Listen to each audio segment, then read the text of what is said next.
여호수아서를 네 장면으로 여러분에게 계속 구분해 드렸죠. 첫 번째 부분은 가나안 땅에 입성하는 장면입니다. 그래서 요단강을 건너가는 장면이 여호수아 첫 장면으로 기록되어져 있고요. 두 번째 12장까지 두 번째 장면은 그 가나안 땅에 들어가서 그 가나안 땅을 정복하는 장면입니다. 세 번째 장면은 그 정복한 땅을 12지파에게 분배하는 장면들이 22장까지 등장합니다.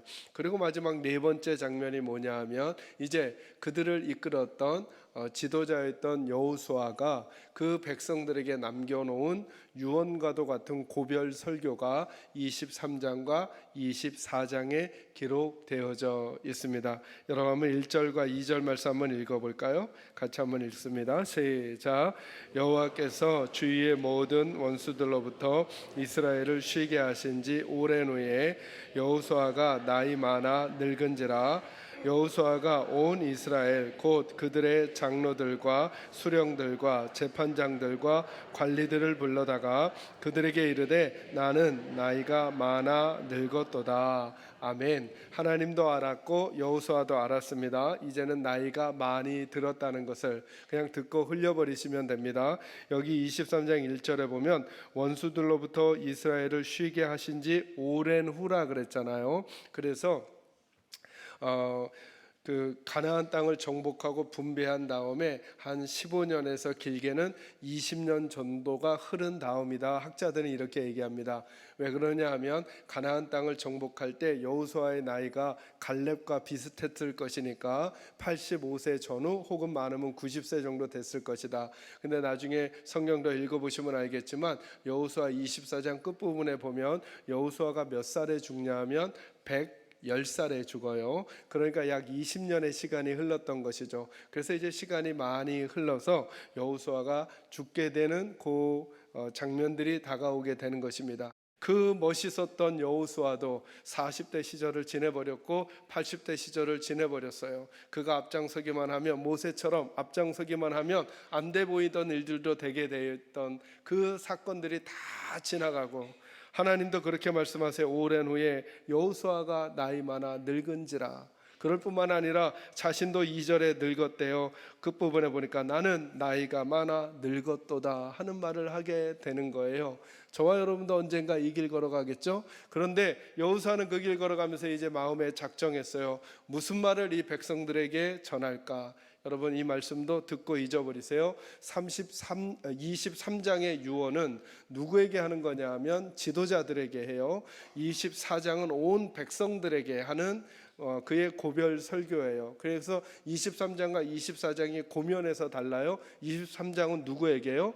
지도자들에게. 24장은 누구에게요? 온 백성에게. 그런데 읽어보시면 아시겠지만 23장과 24장의 흐름이 거의 비슷해요. 그래서 우리는 이렇게 들으면 돼요. 23장과 24장 모두가 하나님의 사람들, 그 다음 세대들, 남겨진 다음 세대들에게 주는 여호수아가 남기고 싶었던 이야기다라고 하는 관점으로 들으시면 돼요. 그 여호수아가 그 백성들에게 남기고 싶은 말이 있었던 거예요. 우리들도 언젠가 말을 남겨야 되겠죠. 여호수아의 말은 우리가 살펴볼 거니까 조금 뒤에 다루고요. 여러분 만약에 여러분의 시간이 일주일, 여러분의 시간이 한 달밖에 안 남았다면 여러분의 자녀들에게, 여러분의 가족들에게, 여러분의 후배들에게, 여러분의 다음 세대들에게 어떤 말 남겨주고 싶으세요? 라고 하는 생각하면서 말씀 듣고요. 내 시간이 아직 더 그래도 그 시간보다는 더 오래 남았겠죠. 그러니 앞으로 내가 살아가면서 내가 남길 말들답게 나도 살아가고 있는가를 점검하는 기회가 오늘 이 시간이 꼭 되기를 주님의 이름으로 축원합니다. 여러분 우리가 다음 세대들에게 우리 자녀들에게 남겨줘야죠. 뭘 제일 많이 남겨주려 하고 있을까요? 여러분 우리 부모님들 돈이죠. 어떻게 하면 세금 덜 내고 어떻게 하면 더 많은 돈을 자녀들에게 남겨줄까? 왜 그럴까요? 이런 마음이 있기 때문이에요. 그거 남겨줘야 이 아이들이 더 안정된 삶을 살 수 있을 거다라고 하는 생각에 우리는 적금 들고 보험 들어 그 아이들에게 전해주고 싶어 하는 거죠. 여러분 알고 계시죠? 여러분이 들어놓은 적금은 여러분께 아니라는 거를. 여러분이 모아놓은 그 돈은, 그 산 집은, 그건 다 여러분께 아니라는 것을. 그래서 우리는 거기에 마음을 많이 써요. 그래서 예수님의 말씀이 맞아요. 예수님 뭐라 그러셨냐 하면 하나님을 필척할 우상이 하나 있는데 그 우상이 돈이라 그랬어요. 그래서 예수님께서 항상 경고하셨어요. 너희가 하나님과 돈 사이에서 헤매게 될 것이다. 그래서 여러분, 많은 사람들이 돈 때문에 하나님 버리죠. 목사님, 우리가 언제 돈 때문에 하나님 버립니까? 돈 때문에 하나님, 돈을 벌 그 시간 때문에 하나님께 예배할 시간을 손해보죠. 돈을 벌어야 되는 그 기회 때문에 하나님께 드릴 헌신의 시간을 손해보죠. 돈 때문에 하나님께서 붙들라고 하는 가치를 뒤로 하고 그리고 이거 붙들려고 하고 있죠. 그런 일들이 우리들에게 비일비재해요. 그런데 그렇게 살아온 우리들이 나중에 자녀들에게 자꾸 뭘 남기려고 하느냐 하면 그런 걸 남기려고 하고 있다는 거예요. 제가 오늘 이번 한 주간 말씀 묵상하면서, 여러분, 우리가 늘 내일 일을 걱정하잖아요. 여러분, 오늘 일이 걱정이에요? 내일 일이 걱정이에요? 여러분, 오늘 먹고 살 양식 있으세요? 없으세요? 말은 해주실 수 있잖아요. 네, 제가 뺏어갈 것도 아닌데 오늘 드실 양식은 있으세요? 없으세요? 있죠. 근데 왜 우리 마음은 늘 무거울까요? 오늘 일 때문이 아니에요. 내일 일 때문에. 그래서 예수님은 내일 일을 걱정하지 말라 그랬는데도 우린 자꾸 내일을 걱정해요. 내일을 걱정해서 저축하고, 내일을 걱정해서 보험 들고, 내일을 걱정해서 해요. 근데 여러분, 진짜 걱정해야 될 내일이 뭘까요? 여러분, 가장 궁극적인 내일이 언제일까요? 우리 삶이 맞춰진 그 다음 날이잖아요. 그 다음 날 우리 자녀들에게, 우리들이 가지고 있든 가지고 있지 못하든 우리 모든 부모님들이 자녀들에게 남겨주고 싶은 것은 이렇게 정의가 가능해요. 가장 좋은 거라고 하는 걸 남겨주려고 하거든요. 근데 여러분, 정말 남겨줘야 되는 가장 좋은 게 뭘까요? 그 궁극의 내일의 마지막 날에, 그 다음 날 그들에게 천국을 남겨줘야 되잖아요. 여러분, 천국을 남겨주지 않았다면 그에게 남겨준 돈이, 그에게 남겨준 명예가, 그에게 남겨준 지위가, 건강이 그 다음 날 천국이 그에게 소유가 되어 있지 않다고 한다면, 여러분, 이것처럼 안타까운 일이 어디 있겠냔 말이에요. 그래서 우리는 생각해야죠. 오늘 나의 자녀는 어디에 있는가? 여러분, 남겨줘야죠. 가장 좋은 선물이 그 내일을 준비하는 게 천국이며, 그 천국을 가져다 주신 분이 하나님이시니까 하나님을 남겨주도록 해야 하잖아요. 제게 늘 마음에 쓰이는 게 이건 거예요. 제가 여러분과 함께 목회를 하면서, 우리 교육자들이 주일학교 자녀들과 함께 목회하면서 뭘 남겨주려고 하고 있는가? 재미를 남겨주려고 하고 있는가?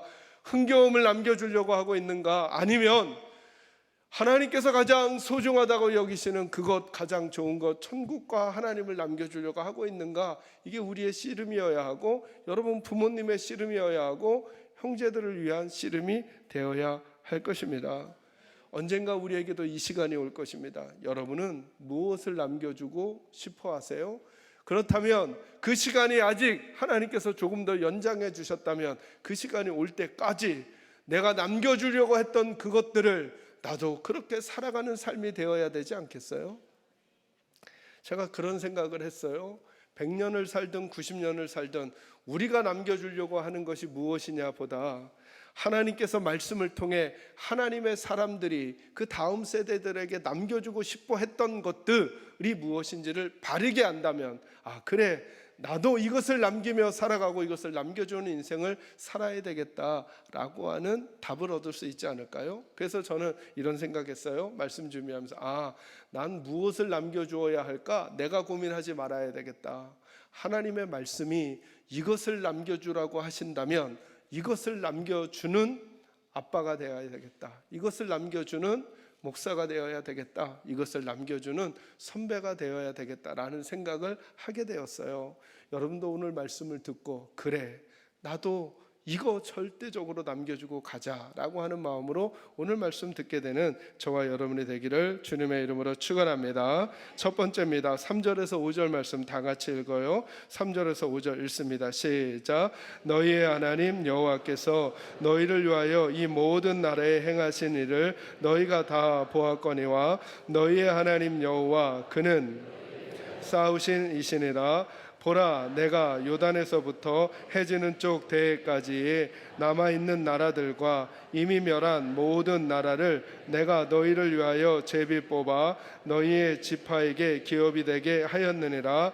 너희의 하나님 여호와 그가 너희 앞에서 그들을 쫓아내사 너희의 목전에서 그들을 떠나게 하시리니 너희의 하나님 여호와께서 너희에게 말씀하신 대로 너희가 차지할 것이라. 아멘. 아멘. 첫 번째는 이거에 따라합니다. 하나님의 은혜를 기억하라. 여호수아는 뭘 이스라엘 백성들에게 남기고 싶었냐 하면 지금까지 지내온 모든 일들이 하나님의 은혜였다는 사실을 알려주고 싶었어요. 그래서 여러분 3절에서 5절을 읽어보면 하나님께서 지금까지 어떤 일을 하셨는지를 알려주고 있는 거예요. 전쟁에서 싸워서 이겼어요. 근데 여호수아는 이렇게 해석해요. 우리가 열심히 싸워서 이겼고 우리가 전략을 잘 세워서 이겼다, 이렇게 말하지 않고 누가 이기게 해주셨다, 하나님이 이기게 해주셨다, 하나님이 싸워주셨다 라고 하는 말을 그의 후배들에게 남겨주고 싶었던 거예요. 그러면서 이렇게 말하는 거죠. 그러니 너희들도 지금 너희가 건강하게 살아가는 이 시간도 너희의 힘만으로 사는 게 아니라 너희의 지혜만으로 사는 게 아니라 하나님이 도와주는 인생을 살아야 된다, 하나님의 은혜로 살아야 된다 라고 하는 말을 알려주고 싶었던 거예요. 여러분 이 말씀을 읽어보니까 그렇잖아요. 고린도전서 15장 10절에 사도 바울이 그런 고백하잖아요. 10절에 내가 나된 것은 모두 다 누구의 은혜다? 하나님의 은혜로다, 이렇게 말하잖아요. 그 은혜가 헛되지 아니해서 내가 더 많이 다른 사도들보다 수고했으나 내가 한 것이 아니라 나와 함께 하신 누가 하신 거라고요? 하나님이 하신 거래요. 사도 바울은 죽음 이전에도 이미 그 생각이 있었어요. 그가 사역을 많이 하면서 살아오다 보니까 사역을 많이 하고 열매가 맺히고 자기는 자꾸 높아지는 것 같은데 자기는 점점점 알겠더라는 거예요. 이건 내가 한 게 아니라 누가 하신 거다. 여러분 아셔요? 하나님께 쓰임받는 사람은 이 감각이 있어요. 이게 내가 한 게 아니라는 걸 너무나 잘 알아요. 하나님이 쓰신 사람들은. 모세는 분명히 알아요. 내가 홍해를 가르지 않았다는 것을, 하나님이 가르쳤다는 것을. 왜요? 내가 한 일은 뭐밖에 없으니까, 팔을 내민 것밖에 없으니까. 여호수아는 분명히 알아요. 자기가 요단강을 가르지 않았다는 사실을. 왜요? 그들은 그냥 걸어 들어간 것밖에 없으니까. 여리고 성이 무너뜨린 게 우리 힘이 아니란 걸 분명히 알아요. 하나님께 쓰임받은 사람들은. 왜요? 우리는 걸어간 것밖에 없으니까요. 근데 여러분 누가 자꾸 오해하느냐? 하나님께 쓰임받지 않은 사람들은 내가 어떤 일을 했을 때 성이 무너지거나 내가 어떤 일을 했을 때 강이 갈라지거나 내가 어떤 일을 했을 때 성을 쌓게 되잖아요. 그러면 내가 무너뜨린 것 같고 내가 쌓은 것 같고 내가 가른 것 같아요. 그래서 자꾸 내 얘기가 나와요. 여러분 여호수아의 마지막 유언을 잘 읽어보시면 너희의 하나님 여호와께서 이렇게 일하셨다라고 하는 고백을 하게 되는 거예요. 그래서 하나님이 하신 일을 기억하는 사람이 되는 거죠. 왜 이런 말씀이 중요할까요, 여러분? 여호수아와 장로들, 즉 하나님께서 행하신 모든 일들을 아는 자들, 그들이 있을 동안에만 이스라엘 백성이 하나님을 섬겼대요. 여러분, 저와 여러분은 우리 주일학교 자녀들에게 뭘 남겨주려고 하나요? 맛있는 간식, 재밌는 프로그램? 그러나 여러분 그 예배를 통해 하나님을 만났던 우리들이 사라지고 나면, 말씀의 뜨거움을 알았던 우리들이 사라지고 나면 그 재미가, 그 프로그램이 그들을 하나님 곁에 묶어놓지 못할지도 몰라요. 우리는 무엇을 남겨주려고 하는가? 내가 지금까지 온 것 주의 은혜라는 사실을 아는 사람들이 다시 기도와 찬양과 말씀의 능력을 회복하고 그것을 전해주려고 할 때, 그리고 그것이 우리 다음 세대들에게 남겨질 때, 그때 여전히 우리 자녀들은, 우리 가족은, 우리 교회는 하나님 곁에 있게 될 거예요. 저는 저와 여러분 그리고 우리 가정, 우리 교회가 이런 모습이 되기를 주의 이름으로 축원합니다. 두 번째는 이거예요. 여러분이 23장 6절 10절인데요. 좀 길어요. 그래도 같이 읽겠습니다. 시작. 그러므로 너희는 크게 힘써 모세의 율법책에 기록된 것을 다 지켜 행하라. 그것을 떠나 우로나 좌로나 치우치지 말라. 너희 중에 남아있는 이 민족들 중에 들어가지 말라. 그들의 신들의 이름을 부르지 말라. 그것들을 가리켜 맹세하지 말라. 또 그것을 섬겨서 그것들에게 절하지 말라. 오직 너희의 하나님 여호와께서 오늘까지 행한 것 같이 하라. 이는 여호와께서 강대한 나라들을 너희의 앞에서 쫓아내셨으므로 오늘까지 너희에게 맞선 자가 하나도 없었느니라. 너희 중 한 사람이 1000명을 쫓으리니 이는 너희의 하나님 여호와 그가 너희에게 말씀하신 것 같이 너희를 위하여 싸우심이라. 아멘. 두 번째로 여호수아가 남기고 싶은 이야기는 이거에 한번 따라합니다. 하나님의 말씀을 따라가라. 여러분 6절 잘 보셔요. 그러므로 너희는 크게 힘써 모세의 율법책에 기록된 것을 다 지켜 행하라. 그것을 떠나 우로나 좌로나 치우치지 말라. 아멘. 여러분 이 말씀 읽으면 우리 식구들은 생각나는 성경 구절이 있어야 되는데요. 네가 말해주세요 하지 말고, 그럴까 봐 여기 적어도 드렸어요. 여호수아 1장 7절에서 8절에 이 말씀 반복됐죠. 여호수아가 처음 그 지도자의 사명을 받고 너무 힘이 들었을 때, 두려워 떨 때 하나님이 주셨던 말씀이에요. 율법책을 내 입에서 떠나게 하지 말며 주야로 그것을 묵상하라.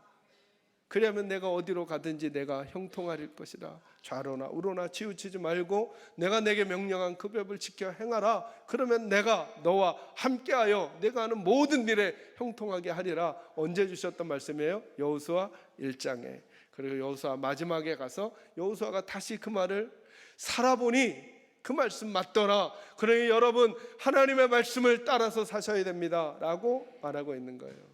여러분 9절 10절에 보면 이런 말씀이 있잖아요. 이는 여호와께서 강대한 나라들을 너희 앞에서 쫓아내셨으므로 오늘까지 너희에게 맞선 자가 하나도 없었느니라. 그러므로 앞으로도 너희는 너희 중 한 사람이 1000명을 쫓아내게 될 것이다 라고 말하죠. 왜요? 하나님의 말씀만 따라가면 이런 일이 있을 거라고 말하는 거예요. 여러분 우리에게 방법이 없는 것 같고 길이 없는 것 같고 도무지 헤쳐나올 능력이 우리에게 없는 것 같지만 그때 하나님께서 우리에게 주신 것, 그리고 여러분 여기에 주목하자는 거예요. 그렇게 역전의 용사였던 여호수아가 그 후배들에게 뭘 남기고 있는가? 어떤 전술 전략이나 무기나 방법이나 지혜나 경험이나 이런 거 안 남기죠. 여러분 시간을 이렇게 쓰셔야 됩니다. 여러분 사람을 이렇게 대해야 됩니다. 나에게 반대하는 사람 이렇게 해야 됩니다. 위기가 왔을 땐 이렇게 해야 됩니다. 세상의 사람들은 그 말 하는데 여호수아는 그 모든 말 차치하고 뭐라고 말하느냐 하면 하나님의 말씀을 따라가야 한다 이렇게 말하죠. 6절에 이렇게 말하잖아요. 다 지켜 행하라. 그것을 떠나 우로나 좌로나 치우치지 말라. 여러분 우리가 인생 살면서 왜 좌로나 우로나 치우치게 될까요? 뭐가 없어서 그럴까요? 말씀이 없어서 그렇다는 거예요. 여러분 7절에 보면 여기에 들어가지 말며 그들의 신들의 이름을 부르지 말며 그것들에게 절하지 말라 그러죠. 여러분 왜 우상에게 절하고 다른 것들에 자꾸 기웃거리게 될까요? 우리에게 말씀이 없어서 그래요.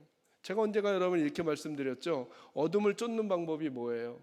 1번 어둠을 쫓는다. 2번 빛을 켠다. 빛을 켜는 거죠. 그러면 어두운 이유가 뭐예요? 어둠이 많아서예요? 빛이 없어서예요? 빛이 없어서예요. 왜 세상을 따라가게 되는가? 왜 우상을 찾아가고 점집을 찾아가고 우상에게 절하는가? 이유는 여기에 있어요. 내 속에 뭐가 없으니까요. 하나님의 말씀이 없으니까요. 여러분 마귀를 쫓는 것도 똑같아요. 마귀를 어떻게 쫓을까? 1번 마귀를 쫓는다. 2번 예수님을 초대한다. 예수님을 초대하는 거예요. 문제는 어두움의 문제가 아니에요. 문제는 말씀과 빛이시며 능력이신 예수가 내게 없는 거예요. 그래서 여러분 예수님을 더 가까이 하는 것, 예수님을 더 가까이 하는 것, 그것이 저와 여러분에게 능력이 될 줄로 믿으시기를 주의 이름으로 축원합니다. 한 말씀 더. 그래서 우리 교회 식구들은 입에다가 마귀나 사탄 이런 말도 하지 말라 그랬죠. 어려운 일 생기면 마귀가 시험한다 이런 말도 하지 말라 그랬죠. 왜요? 우리는 예전에 마귀와 짝이었지만 이젠 누구와 짝이에요? 예수님 같지 않게 이거 이해하기 어려우시면 이렇게 이해하시라고요. 여러분 예전에 옛 애인이 있었잖아요. 그죠? 너무 심하게 하면 들켜요. 네, 옛 애인이 있었잖아요. 근데 결혼은 지금 누구하고 했어요? 옆에 분하고 하셨죠. 근데 여러분 이 옆에 분이 제일 듣기 싫은 이름이 누구의 이름일까요? 옛 여자의 이름이고 옛 남자의 이름이죠. 여러분 예수님이 제일 듣기 싫어하는 이름이 뭘까요? 예요. 그래서 우린 절대로 즐거워도 슬퍼도 아파도 괴로워도 이제는 주구장창 누구의 이름만 거론하며 살아요. 예수의 이름만, 예수의 이름만, 예수의 이름만 거론하고 사는 거예요. 내 삶에 예수가 들어오실 때 모든 것이 새롭게 보이기 시작하는 거예요. 아우 집사님 마귀가 시험하나 봐. 그런 말 하지 마세요. 그분을 마귀가 시험하나? 여러분 그런 말 하지 마세요. 혹 안타까운 마음이 들거든. 아우 예수님이 슬퍼하시겠다 정도까지는 오케이. 우리 예수님이 기뻐하는 쪽을 선택합시다.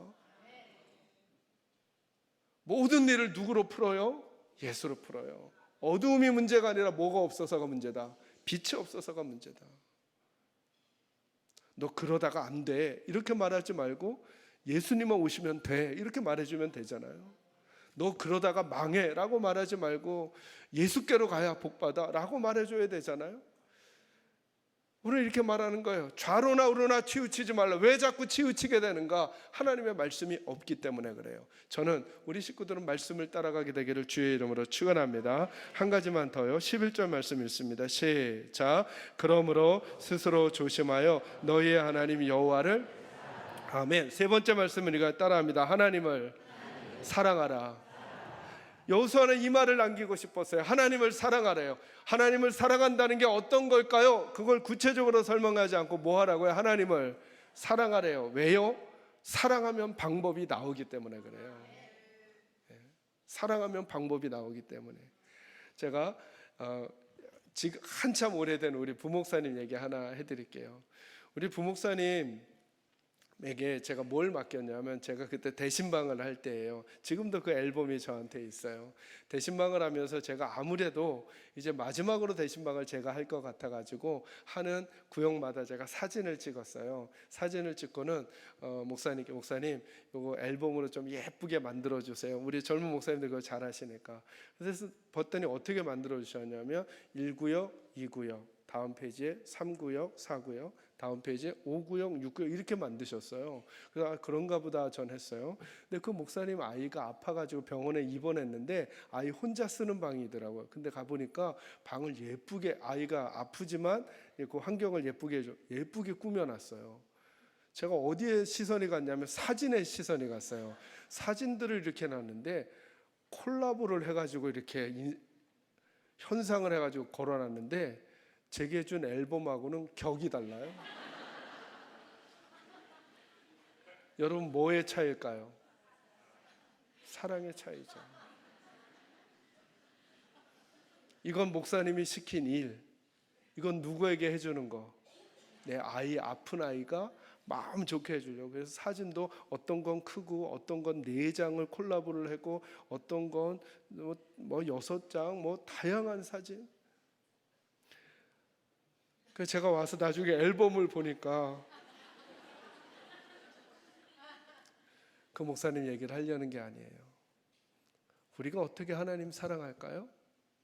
여러분이 하나님을 사랑하잖아요. 방법이 나와요. 우리 아이 아픈데 방법이 없대요. 그래서 여러분 내팽개치시나요? 아니요. 우리는 또 다른 방법을 찾아요. 우리 아이가 힘들대요. 그럼 그냥 내버려 두나요? 아니요. 우리는 어떻게 해서든 방법을 찾아요. 우리 아이가 망가졌대요. 그러면 내버리나요? 아니요. 우리는 어떻게 해서든 방법을 찾아요. 왜요? 사랑하니까. 요즘 바빠서 재정이 없어서 시간이 없어서 상황이 안 돼서 하나님께 그렇게 안 되세요? 그러면 이렇게 생각하세요. 내가 하나님을 진짜 사랑하는가? 정말 하나님이 내 삶의 우선이신가? 여호수아는 그 얘기를 해주고 싶었던 거예요. 백성들에게 이렇게 하는 게 하나님 사랑하는 거야 말하기 전에 여러분들은 하나님을 사랑하면서 사십시오. 왜요? 그러면 홍해가 다시 와도, 요단강이 다시 와도, 여리고성이 다시 와도, 적들이 쳐들어와도, 내 마음이 흔들려도 하나님 앞에서 어떤 태도를 가져야 할지를 알게 될 것이니까 저는 우리 식구들이 이 믿음 가지고 살아가게 되기를 주님의 이름으로 축원합니다.